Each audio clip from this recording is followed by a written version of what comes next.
Hello and welcome back, and that's right, today I want to talk about once again the subject of WD-RED NAS hard drives and WDDA Western Digital Device Analytics, a component that's built into the firmware of certain WD drives and its impact on Synology NAS systems. And in today's video we can talk a little bit about some drives that are affected, how in some ways to identify if you do have WDDA on your drives and therefore something you should be aware of and the impact of it, and how to disable that particular feature of these drives. Before we go any further, very quick recap.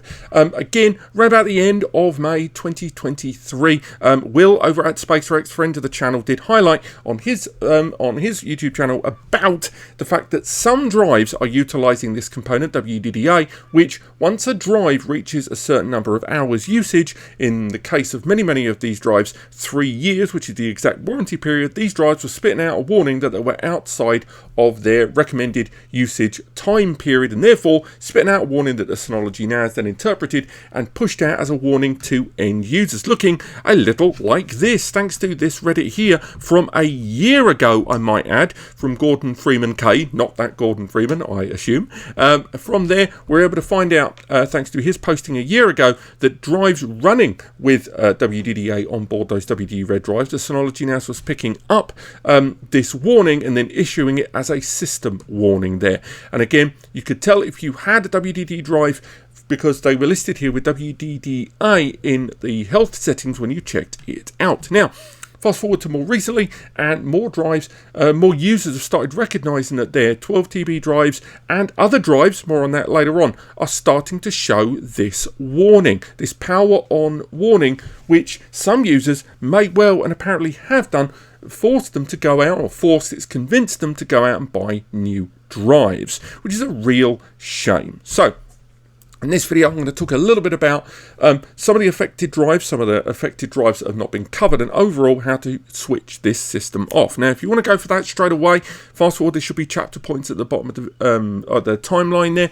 will allow you to skip forward and just go into your NAS and disable this feature. But chances are the majority of users are not affected by this. Why is that? Well, a couple of reasons. One, because Synology have already detailed in an article from 2021 that 3 drives had this on board. But again, huge amount of skepticism, why we're going to have to doubt this in just a moment. But the key thing I want you to take away from this article is that although different drives have support of WDDA on their firmware, it should be highlighted that WDDA is only available on DSM supported, accessible on DSM 7.0 and above, and indeed only on specific NAS models released before the 22 series. And you can clearly see that Synology has chose to not continue supporting WDDA on systems after that point. Maybe to do with their own hard drives, maybe to do with, not wanting to spend more time and resources on features of third-party drives. Who knows? But a number of you may have come to this video thinking, well, who cares? I don't have all 3 of those drives. What do I care? I don't have those 3 drives in my system, so I'm not going to be affected. Why should I be worried? Well, that's because I strongly believe, and I think I've got evidence to show you, that WDDA is actually available on a lot of drives. First and foremost, the obvious factor, WD are not going to go to the trouble of creating firmware optimization and features into their drive firmware for only 3 drives. That's madness. They're not going to do that. They're too big an organization for that. But moreover, this drive here is the WD-RED 8TB Pro. That is our model ID there, the 3FFBX. When we look at this list here, we can see that drive is not on here. However, despite us going through the PDF here, the product sheet, and it not mentioned in WDDA, and indeed with this particular drive inside there is the 3FFBX inside a Synology NAS here, and it not showing those results, you can see there isn't, as we saw earlier on, the WDDA option there, it is not visible there. Despite this, once we took this drive and we installed it inside a QNAP with the most recent firmware update, we can see that this drive, there it is, the 3FFBX here, has WDDA on board. Now, we're not going to critique QNAP for this video because I have another video coming out on QNAP and WDDA. The reason I'm not going to talk about them much in this video is because, frankly, I think they've handled this better, but more on that later on when I start going through their system and how they've approached WDDA, because fair play to them, QNAP have done a better job, I think, overall, but more on that in another video. But nonetheless, the fact still remains that I think this strongly at least proves that WDDA in firmware is not just limited to those 3 drives. And again, remember the date of that article I mentioned earlier on. July 16th, 2021 is the last time that Synology article was updated, and therefore there are plenty of drives that can have this on board. Now, on the plus side, chances are Synology isn't going to continue supporting this. This isn't something they're going to roll in 7.2. If they weren't supporting it up till now and they're already producing their own proprietary drives, I don't think we're going to see WDDA appearing in future revisions of DSM anyway, so therefore it's not going to be accessing these software variables on the drive. But what if you're running an older version of Synology's DSM system, you didn't want to upgrade to the featured release and just want to rely on security updates? What if you are utilizing older gen of Synology system there that just doesn't happen to have had WDDA feature ticked on its firmware, and therefore you don't know if your drives have got it? What if you are utilizing one of those 3 drives and you wanted to be able to disable this feature? Well, for that, you're going to need to do a little bit of background stuff, because if you go into a Synology NAS that does have a WDDA available as some of its factored options on there, I still don't know if you can turn that off, but I do know how to turn it off in the back end there. It's been reported on numerous sites, it's been reported on numerous Reddit threads, and indeed it's even been mentioned on Eddie's own article here that he wrote when covering a lot of the details of WDDA and the good and the bad features of it. So if you want to disable it, or you want to be 100% certain that you have got WDDA disabled, you're going to have to do some back end stuff, and that's going to involve utilizing SSH. Now, before you do this, bear in mind, 1, with SSH, you're talking about mucking around with the fundamental back end of your OS. This is not without an element of risk.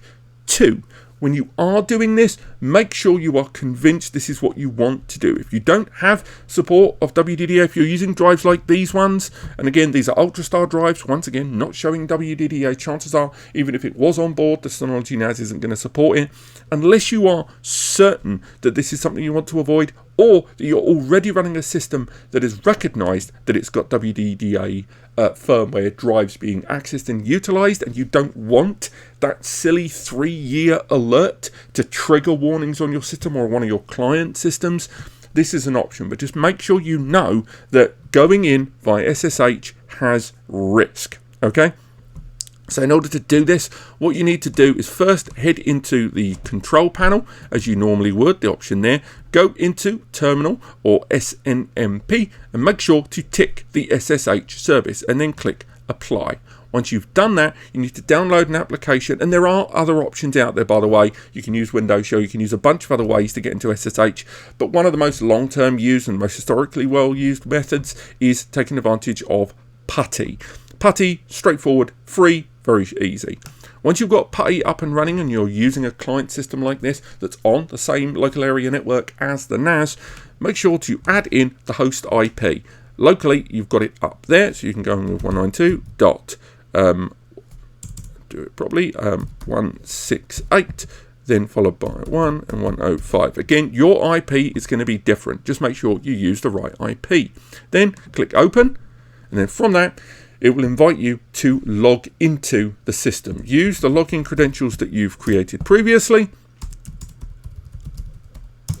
And as you can see, we're now logged in, and once again, it's issuing that warning about how and when you're going to be using SSH and the risks involved. So the command you want to utilize, again, you can find it on lots of other resources online, but if you use Eddie's article linked in the description, it's this one right here. But again, make sure you are aware of what you are doing. Go ahead, right click, copy that. Now within PuTTY, to paste it in, you just need to right click. If you don't want to right click and you want to be certain, you can go ahead and type it in manually. but that is the sudo key you want to use, and just make sure at the end you've got the word no in order to disable that feature. When you're done, click enter. It will ask you to re-enter your password, and there you go. You've now applied that disabling of WDDA there in the background, and when you're done you can either close the window or just type the word exit and it will close that. So if your NAS does have drives that have WDDA within the firmware on board, and you're still seeing the option here when looking at your drives, I recommend going ahead and restarting your system for any changes to be applied. Chances are it should affect any changes immediately, but just in case, you can go ahead and restart the system.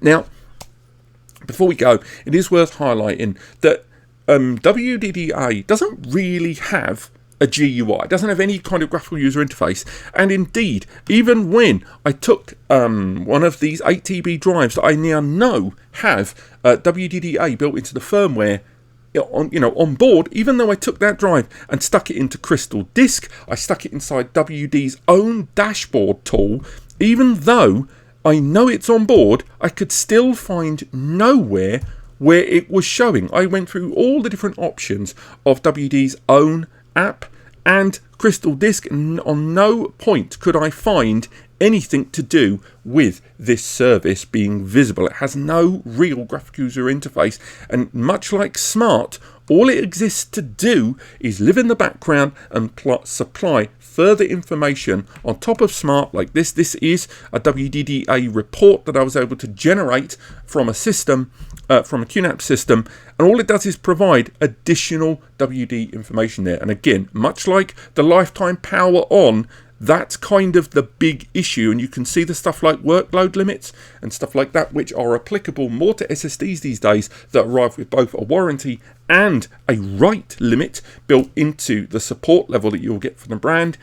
So, you might want to disable this because you don't want to get fake moody warnings from your system about hours, which might scare you into buying new drives. But at the same time, even though all of that is super annoying, as long as you know that what you're also getting is a further degree of analytics, as long as you know that these analytics are skewed in WD's favor in the case of hours, but you also recognize that some of this information is actually really useful and also presented in a slightly more user-friendly fashion than Smart, some of you may actually find the statistics available in WDDA helpful. Not all of them, and certainly if they're going to be utilized to push out warnings into a NAS system, that's not great.